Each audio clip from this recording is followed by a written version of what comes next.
guy's got more nicknames than James Brown. Red, Bobby Jean, Bullet. Here we go all the way back to Humes High School. About 1948, we played on the same junior league baseball teams and all. Of course, Red went on to be a sports star, all Memphis in football and baseball for Humes High School. But Red, what I want to get to, as at Humes High School, the story goes, and I want to hear it from you, exactly how it happened. You're up on the third floor bathroom at Humes High School. Yeah. Elvis is in there, and you pick up the story. Well, you know, I know that we weren't close. It was a small school. We knew each other. Elvis was always different. As he made more progress later on in the music industry, he had to be different. Well, he was the same way in high school, but nobody knew who Elvis was then. You know, I just knew him casually. And I happened to walk in the bathroom one day, and you know the bullies. There's three guys. Two were holding him, and they were going to cut his hair. Yeah. Because we all had crew cuts, and his hair was back, you know, long. Yeah. And we're just going to cut his hair, and I happened to walk in. And I said, "What's going on?" He said, "Oh, we're going to give him a haircut." I said, "Doesn't look like he wants the haircut." No, well, we're not going to hurt him. Yeah. I said, "No. If you cut his hair, you're going to cut my hair." And I had a crew cut, and I said, "I don't think you can do that." And they saw that I was serious, and they backed off. And that was it. You know, that was really the bonding of you and Elvis. Yeah. He never forgot that. No, I know he didn't. First of all, you were the first official bodyguard Elvis hired. Yeah. How did that happen? Yeah. I was getting on, you know, I was a year behind. We were going to play Bartlett in a scrimmage game. Now, I was getting on the bus. Elvis had, what, 2 records out, I think? Yeah. And he happened to drive up in that little old green, whatever that car was he was driving. Green Lincoln, yeah. I was just getting ready to get on the bus to go out to Bartlett. And he got out of the car, and I saw him, you know, and I was real proud that he, you know, I hadn't seen him since he had these records. Hey, man. And I walked over, and we had a conversation, and he said, "How would you like to go with me on some of these one-nighters around, you know?" And I said, "Hey, it's fine."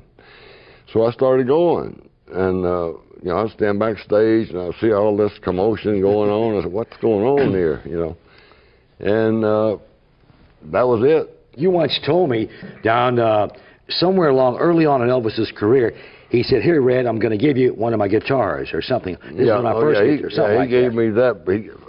When I was going to college, when I got the scholarship, Jones County. We were on a road coming back from a one-night stand somewhere. We were driving through Corinth, Mississippi. All of a sudden, he hit the brake, swerved, and went in. I'm sitting in the car waiting. And he came out, handed me some car keys, and "That's yours over there." It's an A model, 1927 A model. Really? And I said, "Man, okay, thank you." And he said, "Go and drive it on home." So he took off. And I started this. I didn't know, man, they had all these levers and stuff I'd never seen before, spark and gas, but it turned on, and I drove that thing to Memphis, and I was leaving for college like the next week. Went out to Elvis, and he said, "Now here's my old guitar," because Scotty Moore had been teaching me how. Thank God for Scotty Moore, taught me to play the guitar enough to write a few songs. Right. You know? Yeah, and so you know, keep practicing the guitar. This is my old guitar. A lot of people don't know you're a tough guy, Golden Glove guy, football guy, boxer, street fighter, whatever. But you had so much talent. I remember the Humes High Talent Show, you played trumpet in the same show that Elvis was on, that he won. Now, here we go again, and now all of a sudden you're with Elvis, and you're writing songs. You wrote some of his greatest songs. Separate Ways was a #1 song that you wrote for Elvis. It was going about the time that he was having with Priscilla. And then, of course, you wrote If Every Day Was Like Christmas, which is one of his signature Christmas songs, and that is now considered a standard Christmas song. And people wouldn't believe that Red West would write those songs. Talk about that. I didn't believe it either, but yeah, Scotty Moore, he saw me messing around with guitar when we were on the road. In those days, it was just Elvis, Scotty, Bill, and me. And he drew out the chords on a paper. You know, finger goes here and this fret and this, you know, where the fingers go. And I practice. I would learn the basic chords, you know, with a couple of minors in there. And went to California years later when Elvis was still in the Army and I had come back. I went out and met Dorsey and Johnny Burnett, who were from Memphis, and writing songs for Ricky Nelson. Right. And I said, heck, I can do that. So I started writing, and I wrote a song, got it to Pat Boone, and it was a million seller. Backside of Moody Blue. Moody River. Moody River sold 1 million, so that other side sold the same amount. Red, if every day was like Christmas, we could talk 30 minutes on that. We don't have the time. But give me a abbreviated version, sort of a Reader's Digest version of how it all happened with Every Day Was Like Christmas. I don't know how it happened. It's like it came from up here because, you know, we were going to the movies, and I'm in the movie, and it's August, I think, and it hit me. I'm not interested in this movie. I want to go write. I think I mentioned you. You want to go with me? I feel like writing something.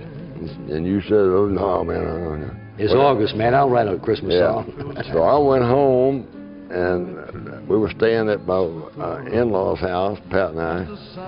And I wrote If Every Day Was Like Christmas, I don't know, 30, 35, 40 minutes. Something. Is that right? Yeah, it just... But it's, I recall, Red, you go out to Graceland. It's a great story with a dub or acetate, a demo, and what happens?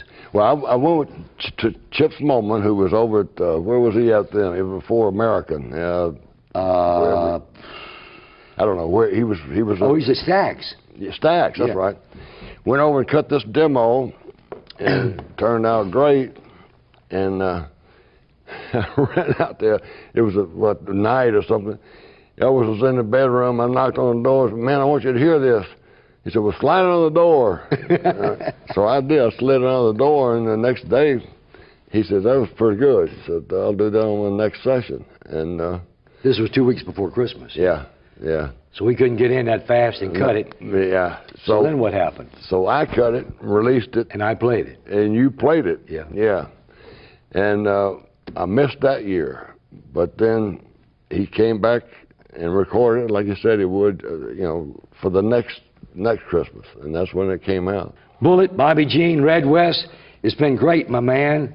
We finally got it down on video. Yes, sir. Many years from now, young people can go to the library studios and pull out that disc video, and there you are telling the whole story. Yeah, part of it. Hey, Red, thanks a lot here. Thank you, George. My man, Bobby Jean, Bullet, Red West, George Klein, Memphis Sound.